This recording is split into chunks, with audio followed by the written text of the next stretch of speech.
Amados amigos y hermanos, saludos, bendiciones. Gracias por acompañarnos una vez más en este su programa, el Dr. Anderson Habla. Una conversación que tenemos entre dos amigos, ayudándonos a crecer en la gracia y en el conocimiento de nuestro Señor y Salvador Jesucristo. Hoy estaremos terminando en la segunda parte de la iglesia de la Odisea, la carta que Jesucristo envió a esa última iglesia de la Odisea. Una carta, por cierto, que mostró mucho enojo del Señor con esta iglesia. Y esa carta dice de esta manera: escribe al ángel de la iglesia en la Odisea, he aquí el amén, el testigo fiel y verdadero, el principio de la creación de Dios, dice esto: yo conozco tus obras, que ni eres frío ni caliente.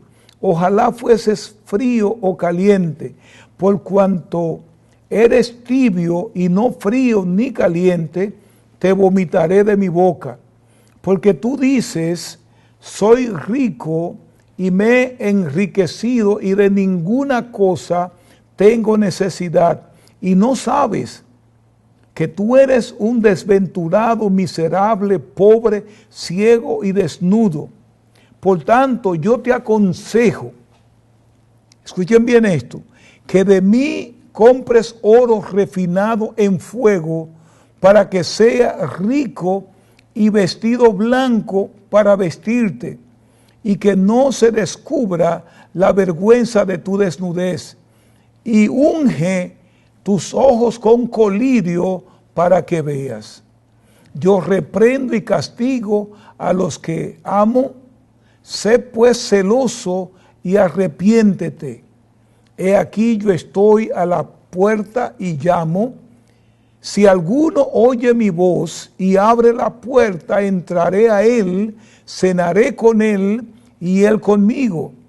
Y luego cierra diciendo: al que venciere le daré que se siente conmigo en mi trono, así como yo he vencido y me he sentado con mi Padre en su trono. El que tiene oído, oiga lo que el Espíritu dice a las iglesias. Para que el tiempo me pueda alcanzar, tengo que seguir por donde nos quedamos en la última lección, porque si tengo que repasar todo lo que nosotros hemos dicho, no terminaríamos en el día de hoy. Porque conforme le dije, esta carta es una de las más larguitas que hay y podríamos tener que dividirlo en tres partes, que yo sé que no es muy buena cosa. Nos quedamos la última vez diciendo que Jesús confronta a su iglesia, a una iglesia que él amaba, una iglesia que le preocupaba, una iglesia que debió estar haciendo el trabajo de Dios, y le dijo, reprendió la iglesia y no encontró nada bueno que decir de esa iglesia. La única iglesia que no tiene elogio es la iglesia de la Odisea. Y Jesús le dice: si ustedes fueran o frío o caliente, servirían para algo. Si son calientes, pueden ser medicinas. Si son fríos, son aguas refrescantes. Pero no son ninguna de las dos cosas. Ustedes son unos inútiles. Y por cuanto no son ni fríos ni calientes, los vomitaré de mi boca.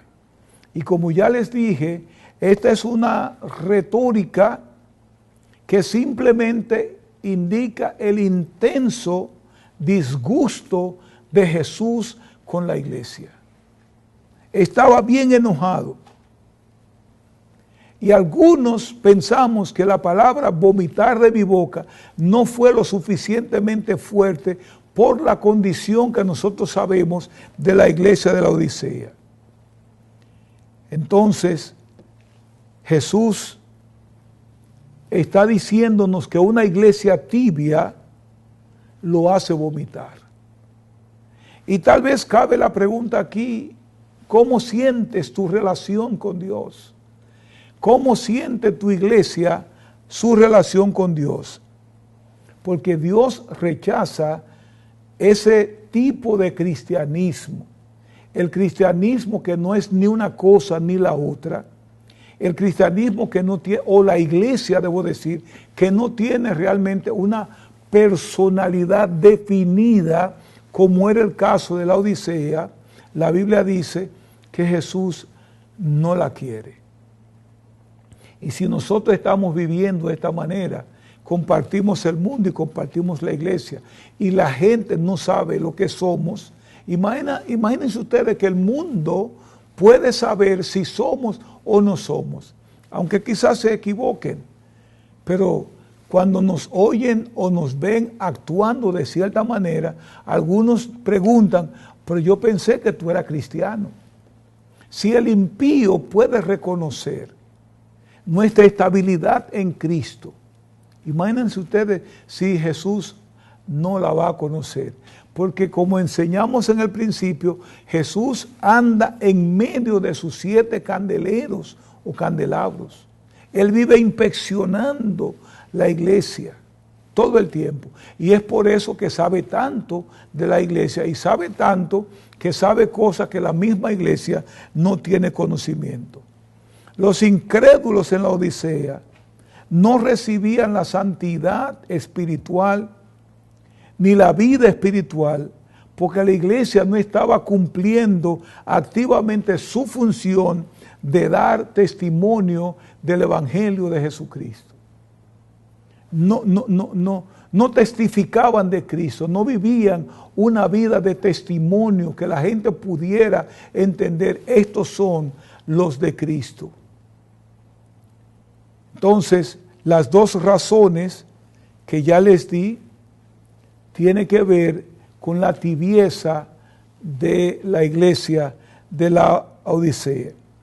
Ahora, ya dijimos también que Cristo se presenta a sí mismo como el testigo fiel y verdadero, lo que denota una vida espiritual como testigo. Y es por eso que Él le dice, ustedes no son testigos porque yo soy testigo. Yo vine en representación de Dios y no hice nada que avergonzara a mi Dios. Todo lo que yo hice, lo hice en fidelidad a Dios, pero estoy notando que ustedes no tienen nada de fidelidad. Y esto provoca la crisis en la iglesia de la Odisea, a tal punto que Dios los manda a arrepentirse, porque de otra manera serían vomitados de su boca. Ahora, ¿qué hizo que la iglesia de la Odisea se sintiera de esta manera? Y escuchen bien esto. En las ediciones pasadas hablamos de 2 iglesias que tenían fuertes problemas de tribulación. Y dijimos que la tribulación ayuda al creyente a permanecer fiel en Dios. Sin embargo, cuando estamos en derroche, perdemos el norte y descuidamos nuestra relación con Dios. ¿Qué hizo que esa iglesia llegara a tal extremo de tibieza que Jesús quisiera vomitarlo? Número 1, ellos dicen, yo soy rico y me he enriquecido y de ninguna cosa tengo necesidad. Escuchen las 3 frases ahí. Yo soy rico, número 1. En otras palabras, no necesito de nadie, no necesito ni siquiera de Dios. Yo resuelvo mis problemas. Yo soy rico. Como los ricos que nosotros vemos por ahí, que no dependen de Dios. Cuando le duele la cabeza, mandan a llamar a su médico. Cuando el pobre le duele la cabeza, manda a llamar a Jesucristo. Esa iglesia se consideraba rica. Y no solamente que se consideraba rica, porque dice, y me he enriquecido. En otras palabras, según la traducción bíblica, yo sigo enriquecido, me sigo enriqueciendo. No solo que soy rico, sino que continúo enriqueciéndome. Y luego dice, y de ninguna cosa, escuchen la expresión aquí, de ninguna cosa. ¿Qué es ninguna cosa? De ninguna cosa tengo necesidad. En otras palabras, no tengo necesidad ni siquiera de llamar a Dios por mi condición. El caso contra la Odisea gira en torno a su idea de autoengaño. Ellos se estaban engañando, muy diferente a la otra iglesia, que se consideraban pobres, pero Jesucristo le dijo, pero eres rico. Estos son ricos, pero Jesús le dice, ustedes son unos pobres desvergonzados y que necesitan comprar oro refinado realmente para que sean ricos. Espiritualmente hablando, ellos eran enanos, eran mendigos. Tal vez financieramente tenían todos los recursos, pero espiritualmente no tenían nada. En otras palabras, se estaban autoengañando. Se engañaban a sí mismos y pensaron que podían engañar a Jesucristo que andaba en medio de ellos sin saberlo. La iglesia de la Odisea estaba conformada por cristianos que confiaban en sí mismos y en su riqueza, o que pensaban que no necesitaban comprarle nada a nadie. Yo soy rico, ¿para qué yo necesito a Dios? Yo resuelvo mis problemas económicamente. Entonces Jesús le dice, después de ellos decirle esa triple afirmación, yo soy rico. Estos creyentes tenían sobreabundancia de bendiciones materiales, pero con esta declaración muestra que estaban orgullosos y confiaban en esa riqueza, como si la riqueza tuviera el poder de darle la seguridad y la fidelidad o la felicidad que Dios podía darle. Luego dice, me he enriquecido, o sea que mis riquezas continuaban en aumento, eso es lo que estaban diciendo, y no necesitaban ninguna señal de seguridad, de felicidad o de éxito. Lo único que le importaba era satisfacerse realmente financieramente. Y luego dicen, de ninguna cosa tengo necesidad. Estaban tan bien que pensaron que no necesitaban ayuda ni siquiera del hombre ni de Dios. Y la gente que tiene ese problema no puede vivir una vida cristiana segura. Podemos ir a la historia del joven rico, que cuando Jesús le dijo que tenía que deshacerse de su riqueza, prefirió irse. Porque el que tiene riqueza no quiere depender en Dios. Y ellos no sabían que su necesidad estaba complementada con el Señor y que debían confiar más en Dios que en su riqueza. Y le voy a decir más adelante por qué. Buscaban su seguridad en sus talentos, en sus habilidades, en sus recursos humanos, en la riqueza financiera. Pero Jesús le tiene una muy buena, porque Jesús quería vaciarle el aire de grandeza que tenían, porque eran orgullosos y autosuficientes. Y Jesús le dice, ¿sabe usted una cosa? Ustedes son unos desventurados, miserables y pobres y ciegos y desnudos. You have nothing, le quiso decir. Ustedes son unos desventurados. Ustedes creen que la riqueza es lo que importa. Debo decirles que ustedes son unos desventurados y miserables también, y pobres. Y al mismo tiempo tienen ceguera espiritual y también están desnudos.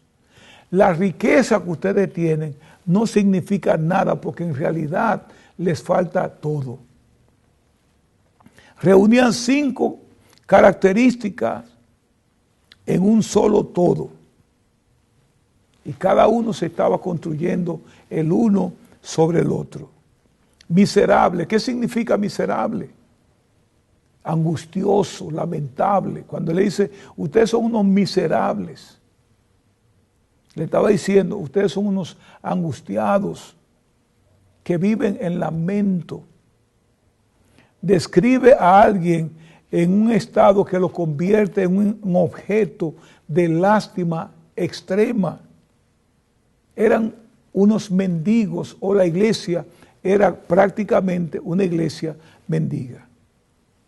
Eran pobres, les decía, ustedes son pobres. Se refería a alguien que suplica por migajas. Ustedes creen que tienen dinero, ustedes son unos pobres, unos que están suplicando por migajas. ¿Y qué más le dijo Jesús? Jesús le dijo, ustedes son unos ciegos. Ustedes no están viendo, no tienen percepción espiritual o discernimiento. No tienen ninguna de las dos cosas. Ustedes creen que tienen algo, creen que el dinero ocupa tanto que ustedes no están viendo lo que les hace falta. Sus ojos eran malos. Y luego le dijo, ustedes están desnudos, ustedes son unos desnudos. Y la idea de la desnudez espiritual se refiere a la humillación y la vergüenza. No tenían humildad y se creían una gran cosa. Los laodicenses eran como aquellos que no pueden ver a su alrededor, solamente pueden ver lo que ellos tienen. Y Dios, Jesucristo, los reprende en ese sentido. ¿Y cuál fue la corrección, lo que Jesús le pidió a ellos que hicieran? Yo quiero que ustedes escuchen bien esto que le dijo Jesús. En el versículo 18, Él dice, por tanto yo te aconsejo que de mí, dice Jesús, compres oro refinado en fuego, para que seas rico, y vestiduras blancas para vestirte, y que no se descubra la vergüenza de tu desnudez, y unge tus ojos con colirio para que veas. Yo no sé si eso merece que se le explique. Jesús lo estaba aconsejándolo a que compren 3 entidades. Debían comprar. Los laodicenses debían correr no a los centros comerciales de riqueza, sino al mismo Jesucristo, porque lo que a ellos le faltaba, solamente Jesucristo podía dárselo. No lo podían comprar en botica. Él dice, compren de mí, hijo, y Jesús ofrece, tienen que comprarlo de mí. En los comercios no van a encontrar eso. ¿Qué van a comprar de Jesús? Oro refinado. Y ese es un modismo para la purificación de la vida de una persona, quitándose el pecado de encima. Cuando Jesús le dice, compre oro refinado, le estaba diciendo, ustedes deben purificar su vida en mí, con la sangre que yo derramé para quitarle el pecado. Y luego le dice, tienen que comprar vestiduras blancas. Esta es una metáfora también de que aunque estaban vestidos espiritualmente, estaban desnudos. Necesitaban honrarse. Habían perdido su honra y estaban como desnudos. Y la vestidura blanca era para cubrir su desnudez. Y luego le dice, compren colirio Y la razón principal por la que yo creo que Jesús los manda a comprar colirio o manda a la iglesia a comprar colirio es porque ellos conocían el colirio, sabía lo que representaba el colirio, el colirio, porque ellos fabricaban colirio allá en la Odisea. ¿Y para qué? Para que se hunden en sus ojos, para que puedan ver las realidades que están viviendo. Ustedes no están viviendo la realidad, ustedes están en la falsedad, están creyendo una cosa que no es. Y es mejor que compren colirio. ¿De dónde van a comprar el colirio? No de la farmacia. Jesús dijo, compren de mí. Necesitaban el colirio de Él para resolver su problema. Pero Dios, después que le dice esto, lo reprende y lo aconseja a comprar esas tres cosas. Él hace algo. Y le dice, quizás con la bondad y misericordia y paciencia de Jesús, le dice, yo reprendo y castigo, es la palabra disciplina, a todos los que amo. Sé pues celoso y arrepiéntete. Jesús está nauseabundo y quiere vomitarlo, pero a todo esto le está dando una oportunidad a la iglesia. Yo quiero que ustedes se arrepienten. Y yo castigo a todos aquellos que yo amo. Yo disciplino a aquellos que yo amo. En otras palabras, si tú no quieres recibir mi castigo, te aconsejo entonces que te arrepientas y sé celoso. ¿Celoso de qué? De mis cosas. Entonces, la palabra amor que usa el Señor aquí es la palabra fileo, que no es una palabra que se usa para el mundo. Es una palabra que se usa para los suyos. No se usa para incrédulos. Jesús usa esa palabra en el Nuevo Testamento para aquellos que Él ama. Y le dice, ¿sabe una cosa? Con este fileo, este amor fileo, ustedes entonces tendrán disfrute y compañerismo de mi persona. Si ustedes siguen mi consejo, porque así le dice, te aconsejo. Si ustedes siguen mi consejo, podremos llegar a un disfrute de amor, compañerismo, de camaradería. Y le dice, pues sé celoso y arrepiéntete. Ahora la palabra reprender aquí habla de corrección o reproche verbal. Cuando lo reproche. La palabra disciplina, ya dijimos, es una palabra aplicada normalmente a los niños. Precisamente en Efesios el capítulo 6 y el versículo 4. Y esta es la primera y básica forma de educación. Cuando el niño tiene un tutor que lo guía, que lo guarda. Entonces Dios quiere disciplinar a aquellos que Él ama. Y deberíamos recibir su corrección y también su castigo. He aquí yo estoy a la puerta y llamo, dice Jesús. Si alguno oye mi voz, con esto estamos terminando, y abre la puerta, entraré a él y cenaré con él y él conmigo. Y luego dice, al que venciere, le daré que se sienta conmigo en mi trono, así como yo he vencido y me he sentado con mi Padre en su trono. El que tiene oído, oiga lo que el Espíritu dice a la iglesia. Ese es un fuerte desafío, amados hermanos. Un gran desafío. Jesús está en medio de su iglesia, pero de repente el hombre está fuera de la iglesia. Y todos están allí adentro.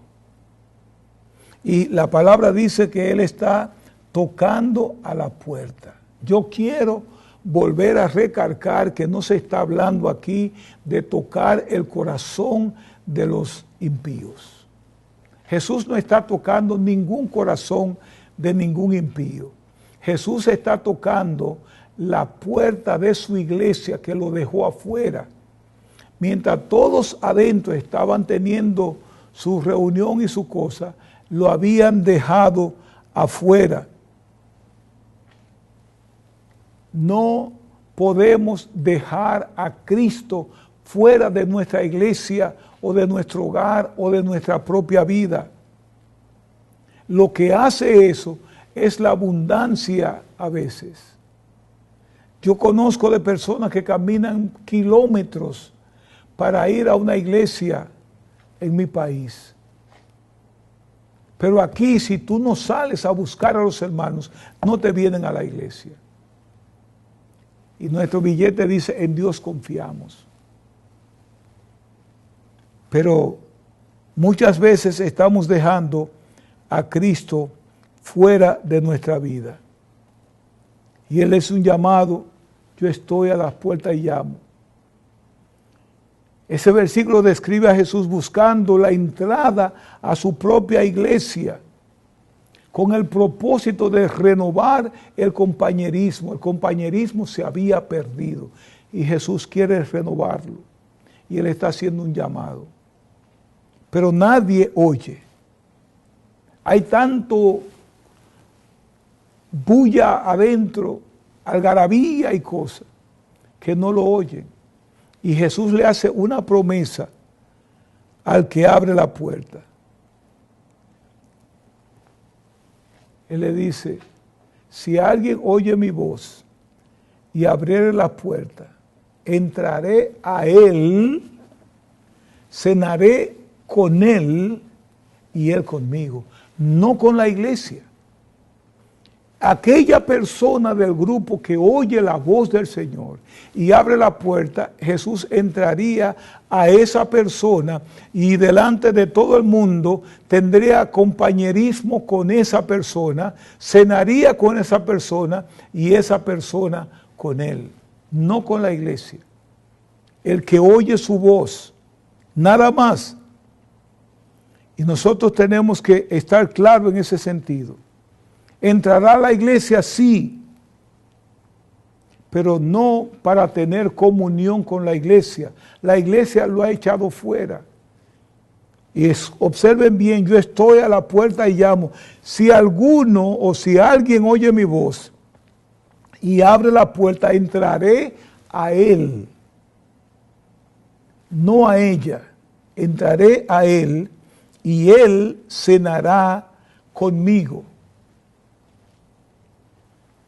Tenemos que tener claro esto, amados hermanos, cómo nosotros en una iglesia podemos escuchar la voz de Dios, abrir la puerta para que Él entre, pero a tener compañerismo contigo. Y finalmente dice, el que tiene oído para oír, oiga lo que el Espíritu dice a la iglesia. Hay algo que le ofrece al que venciere, le daré. ¿Qué cosa? Que se siente conmigo en mi trono. De la misma manera que yo vencí y me senté con mi Padre. Pero esta partecita la vamos a ampliar cuando hablemos del trono celestial en la próxima clase. Amados amigos, si no te has suscrito a nuestro canal, es tiempo de que lo hagas y hágalo ahora.